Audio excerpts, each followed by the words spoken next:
Hello, and welcome to this brief video about the General Theological Seminary's Hybrid M.Div program.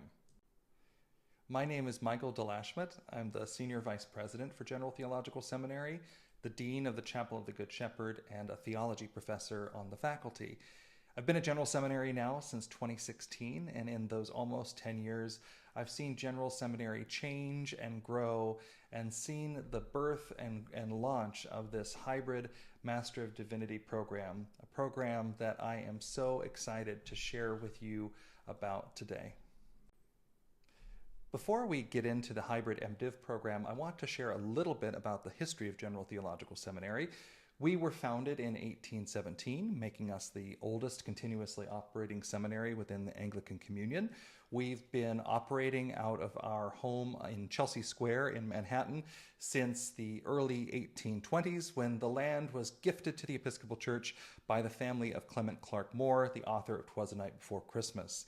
The seminary continues to operate out of its historic buildings, centered around the Chapel of the Good Shepherd, which was constructed in 1888 and dedicated to the memory of the father of one of our more significant dean and presidents, Dean Eugene Augustus Hoffman.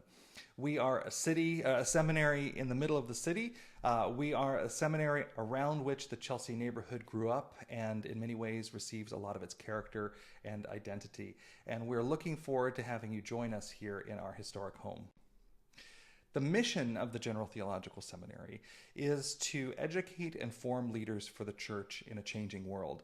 And we recognize that the world is changing, the church is changing, and so over the past 5 years, General Theological Seminary itself has undergone significant changes and transformations, whether that's the development and launch of our Hybrid M.Div program, our affiliation with the Virginia Theological Seminary, which gives us access to unprecedented world-class resources in the academic library, as well as a range of extraordinary shared services, to our upcoming partnership with Vanderbilt University, which ensures the placement of the seminary here in its historic home for the next century to come. There are many seminaries that you can choose to attend to pursue an MDiv at, whether hybrid or residential.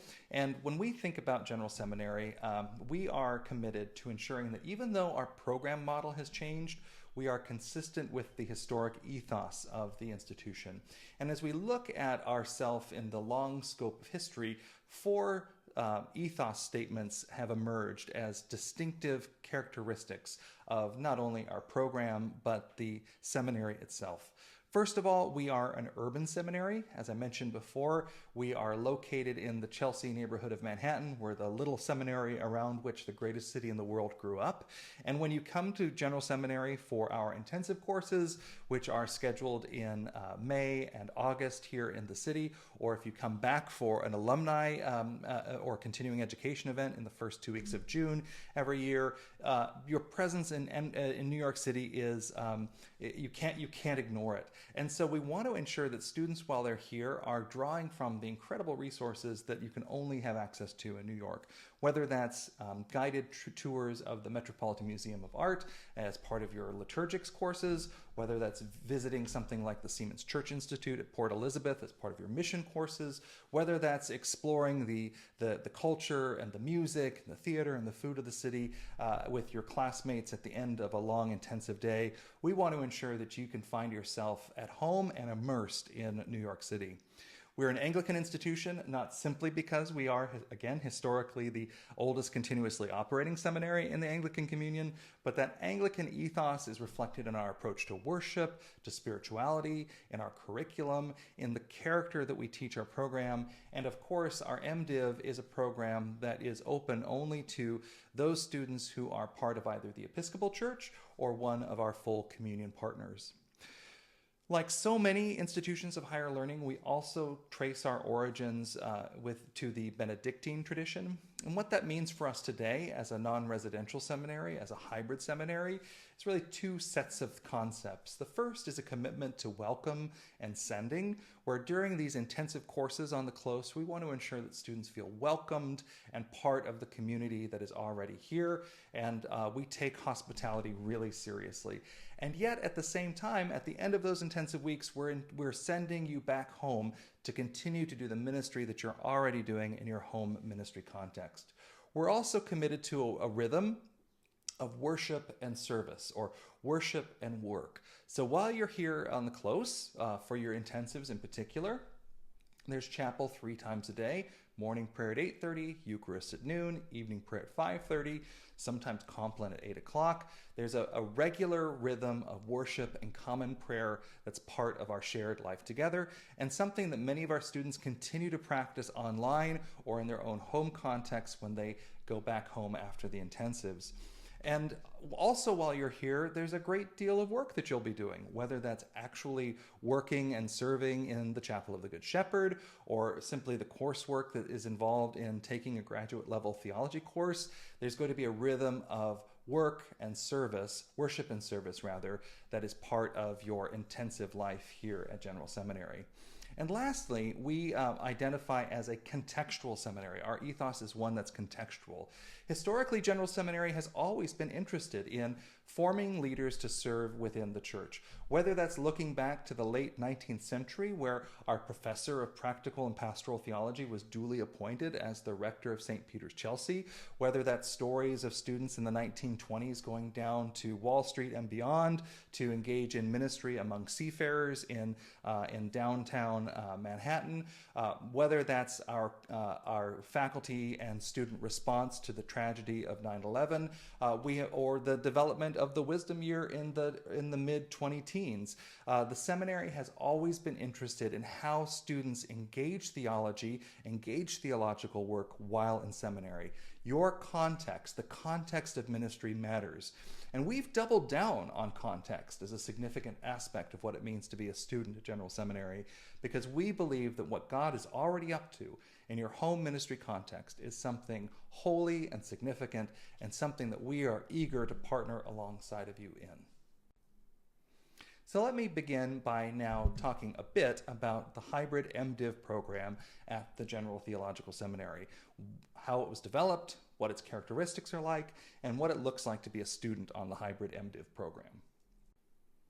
Now, who is the MDiv program at General Seminary for? In order to be considered as an applicant for the program, you need to be pursuing ordained public ministry in the Episcopal Church or a full communion partner. So in your application packet, we require a recommendation letter from your bishop or your judicatory.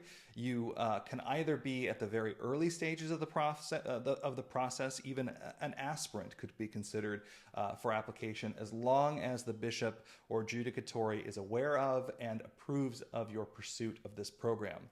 We also have students who are already candidates, already transitional or vocational deacons, already priests. We've even had a few bishops consider attending the program. All of that's perfectly fine, but the program is designed for students who are engaged in or headed toward some form of public Christian ministry within the Episcopal Church or a full communion partner.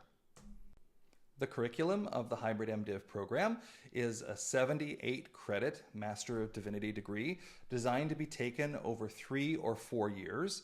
Within those 78 credits, you have 19 and a half free elective credits that you can take in any number of elective courses that are interesting to you. Within the program, there are 6 semesters of contextual learning. That means that if you are on the 3-year track, every semester that you are taking courses at General Seminary, you're also going to be involved in some form of contextual learning, which is a 6 to 8 hour a week commitment to work in some sort of ministry context, a parish, a nonprofit, some kind of ministry context where it's supervised ministry, and we'll talk about that a little bit. The curriculum is divided into 4 areas: biblical studies, church and witness, practical theology, and worship. There are 12 required courses in the Bible series, which are 2 introductory courses to the Old Testament and 2 introductory courses to the New Testament, as well as a range of elective courses that you're free to take. Church and Witness is effectively our church history and theology curriculum, which includes also ethics and mission and a number of electives. As someone who teaches in this area, I'm committed to ensuring that students have access to a wide range of interesting and significant theological elective courses. We have a practical theology curriculum, which for every student begins with a Foundations for Ministry course, which introduces our approach and theology of ministry, as well as helps to ground you in the contextual learning placements that you'll be in for the rest of your time at the seminary. There are a range of area electives, and contextual learning is, of course, 6 semesters or 9 credits of that curriculum.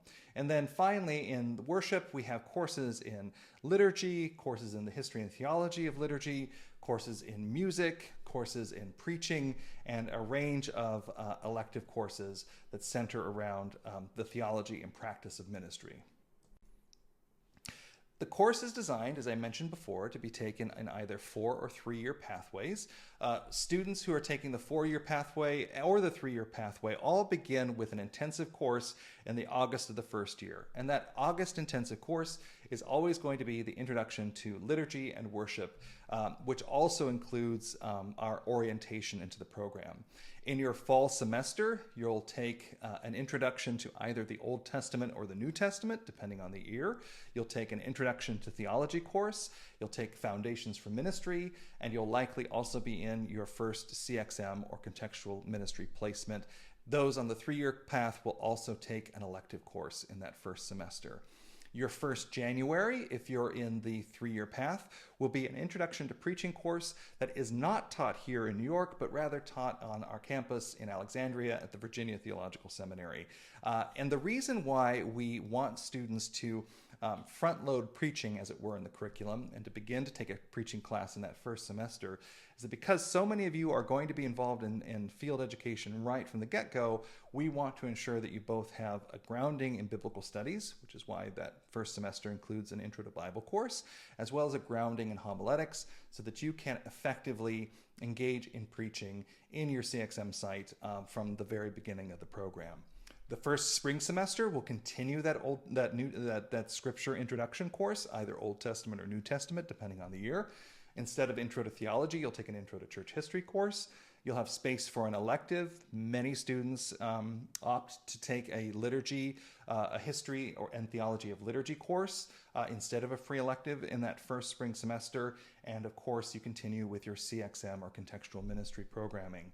Your first May, you come back to General Seminary for a course in either advanced preaching or mission or ethics or an elective course, depending on the year.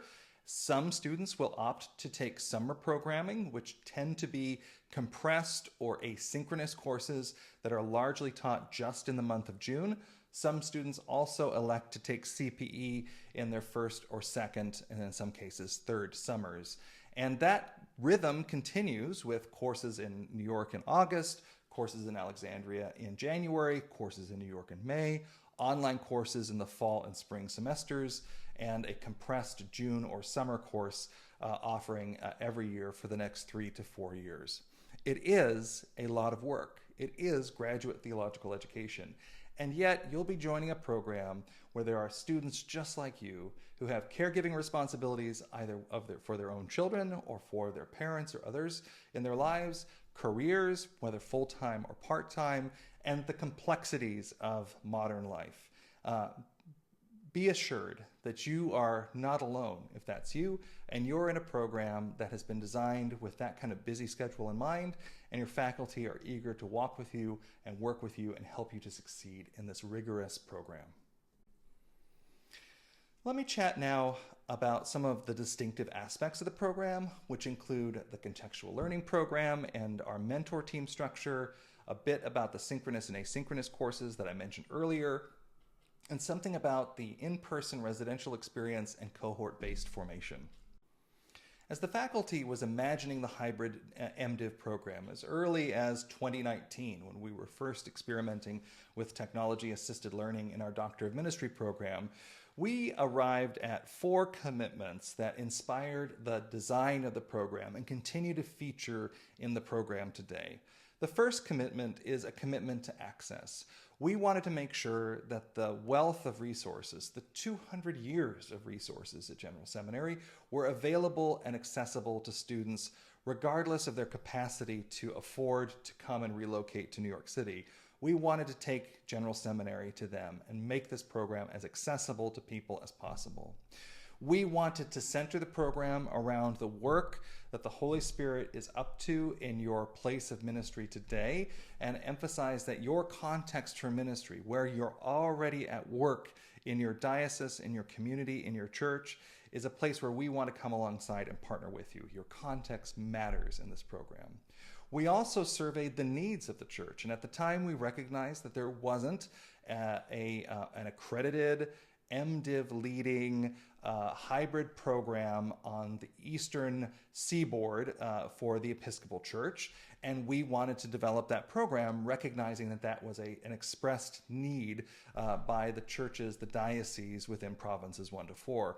We were so surprised and delighted even to see within our first cohort 4 years ago that rather than being a local, a regional, or a provincial program, this is a program that has recruited students from across the church, from as far away as Alaska to Florida, from Southern California to Maine. This is a program that serves the needs of the whole of the church. And lastly, we had a commitment to quality.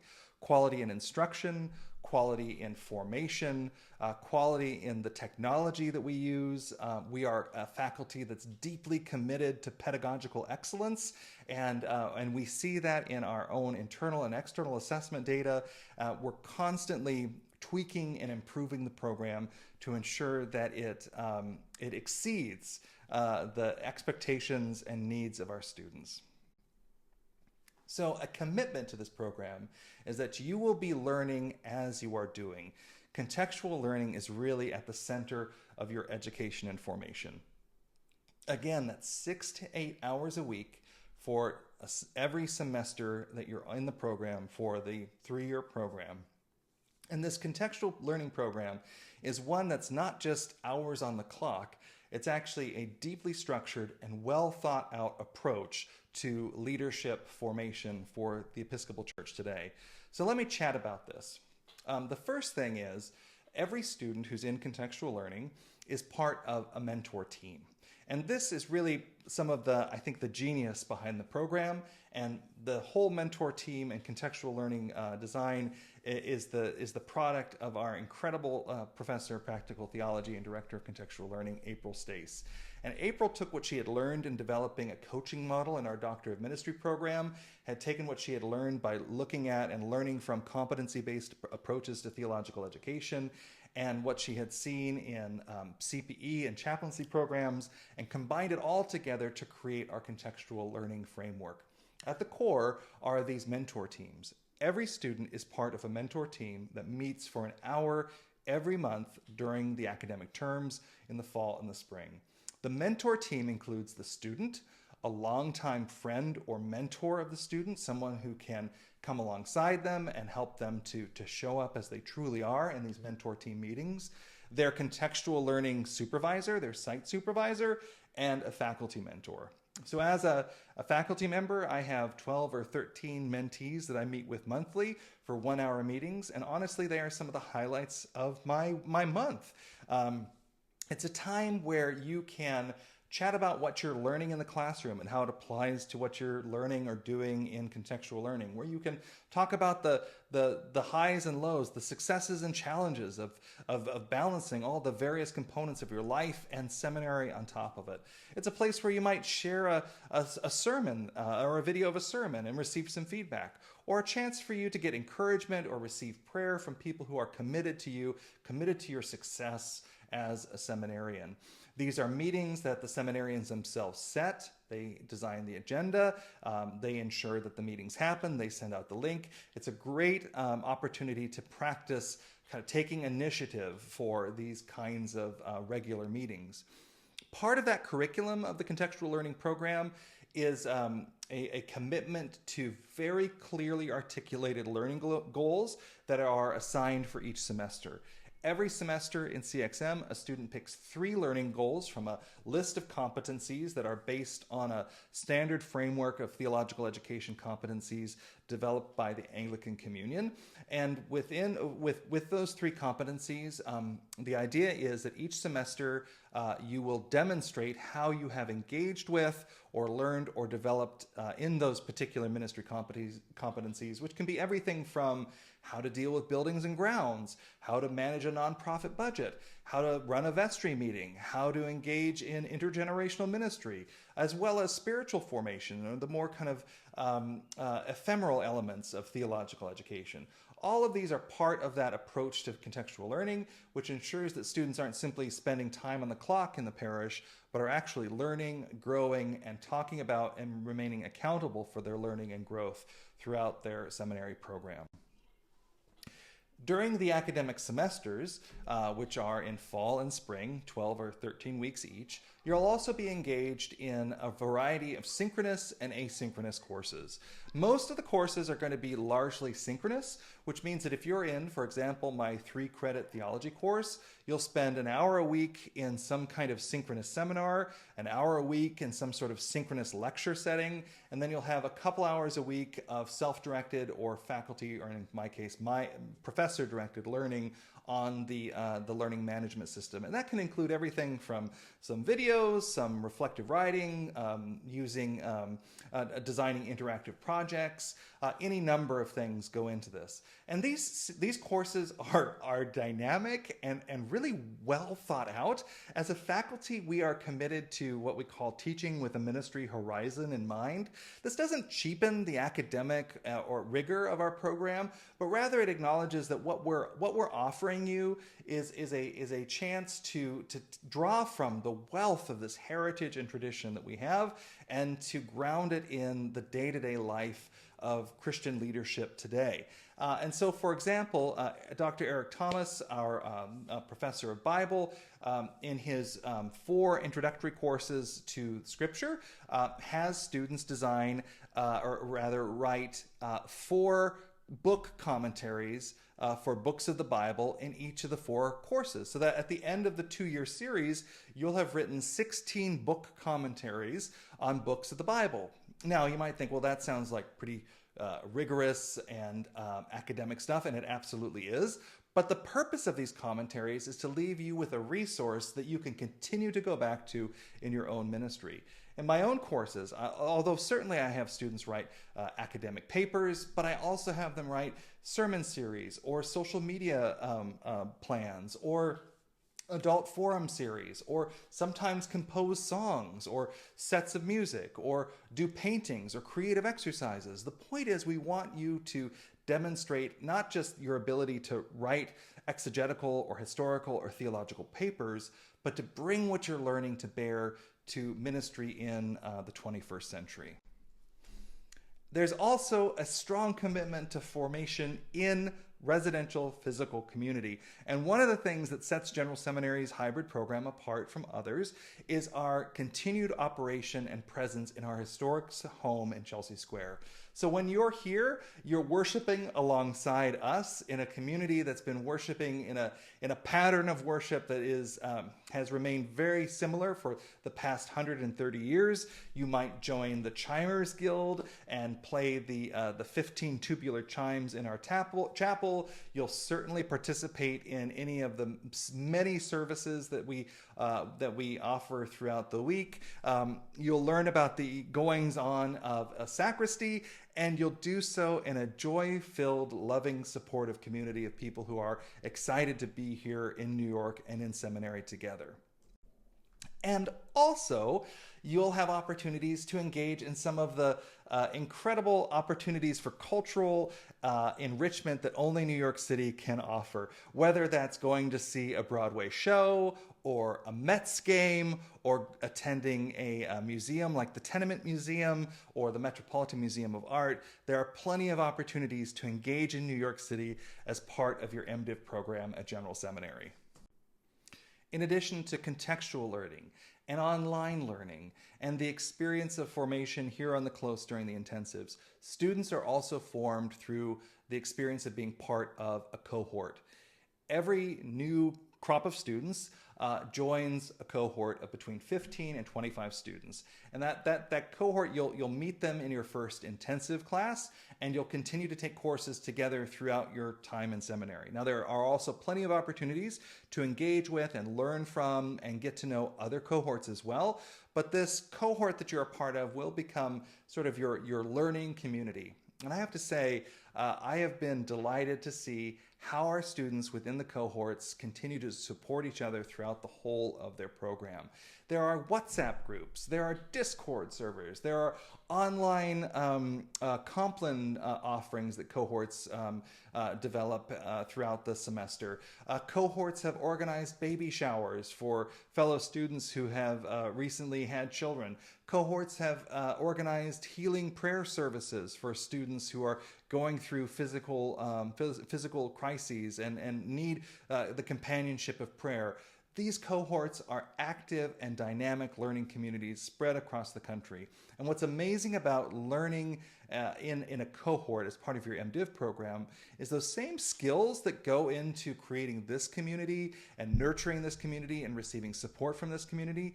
These are the exact same skills that you'll need once you're in ministry itself. So you will leave the seminary with a kind of baked in support group of fellow students who you have existing ways of communicating with that will carry on well beyond your time as a seminarian. So for those of you who are watching this because you're interested in applying, here are some really important details. The first thing to note is that the tuition is completely covered for the MDiv program, thanks to the generosity of hundreds of years of donors to the seminary who have endowed scholarships and provided for future generations of clergy. However, there are costs associated to travel to and from the seminary, food and lodging and technology and study materials.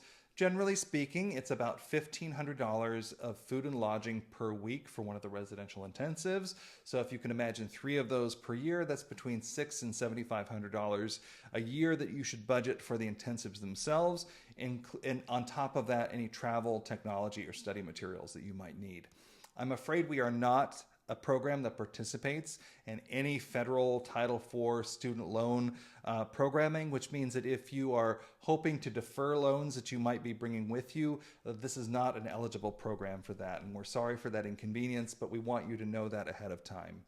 The application, as I mentioned, requires, first of all, a reference from your bishop or judicatory that expressly notes that they know that this is a hybrid program, that they have identified you as someone who's considering ordained ministry or engaged in ordained ministry in their diocese, and they support you pursuing this degree.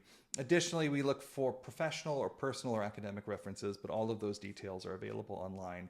We need transcripts, official transcripts of all of your undergraduate or postgraduate education up to this point, and a personal statement from you as to why you're interested in pursuing this particular program.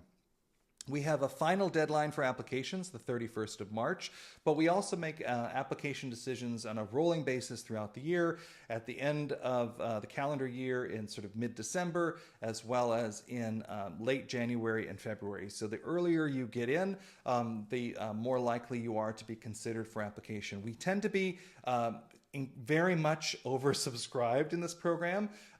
This past year, we had 150 applications for 25 spots. So we encourage you to submit your application materials as soon as possible to ensure that you're given proper consideration. For more information about this program, we encourage you to reach out to our admissions department, admissions@gts.edu. And beginning in the fall, we'll have monthly webinars where, in addition to this material, you'll get a chance to chat with our faculty and current students and get to know a little bit more about the Hybrid M.Div program at General Seminary.